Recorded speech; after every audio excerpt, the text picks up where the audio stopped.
Assalamu alaikum wa rahmatullahi ta'ala wa barakatuhu. Barkanmu da sake saduwa a cikin wannan shiri namu na sharhi da hasashen abin da zai faru a cikin fim na gaba a cikin wannan fim na wata 6. A wannan fim ɗin da ya gabata na satin da ya gabata mun ga yadda lamura suka kasance, inda kaka ke ƙoƙarin gano yadda lamarin zaman auren Zara da kuma Ɗahiru ke tafiya, domin bayyana ma nasu kowa hasashen da suke yi da kuma zargi.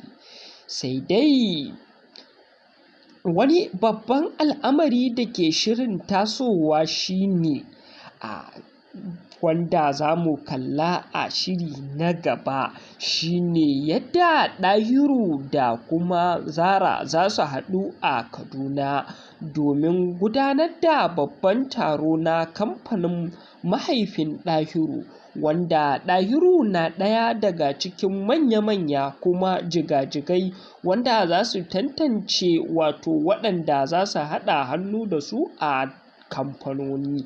Ya za ta kasance ga Zara a matsayin wacce take neman gurbi a kamfanin su Ɗahiru, ga kuma Ɗahiru da yake ƙarƙashinta a matsayin ɗan garuwa, sai ga shi yau za ta gan shi a matsayin wani babban mutumi. Shin ya lamarin tsarinta da kuma shirinta zai kasance? Shin za ta fara karɓan Ɗahiru a matsayin masoyi ne, ko a wani mataki za ta ɗauke shi? Domin kuwa muddin ya sake suka haɗe a wurin wannan taro, to fa ta ƙare mishi, domin ta gama fahimtar wane ne shi. Shin Ɗahiru zai tsaya ne ya tantance kamar yadda mahaifinsa ya nema, ko kuma zai shirya wani shirin ne ta yadda zai kuɓuce, ta yadda ba za su haɗe ba? Wani irin basira muke tunani wannan darakta zai gudanar wurin kuɓutar da Ɗahiru ba su haɗe da Zara ba? Turƙash, akwai kallo a shiri na gaba, domin kuwa wannan na ɗaya daga cikin abubuwa da jama'a ke shirin kalla, suke dako su kalla cewa wai shin ya lamarin za ta kasance a yayin da Ɗahiru da Zara suka kasance a Kaduna. Duk da ana ganin ko kuma na kowa zai yi ƙoƙarin hana Zara zuwa wurin wannan neman ci gaba da tagomashi na kamfanin nata, domin ya tura ɗanshi don manufarsa ta cimma ruwa.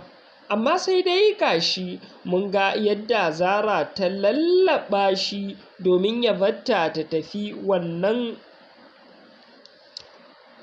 taro wadda za a gudanar na nema ma kamfaninsu gurbi tare da wannan babban kamfani.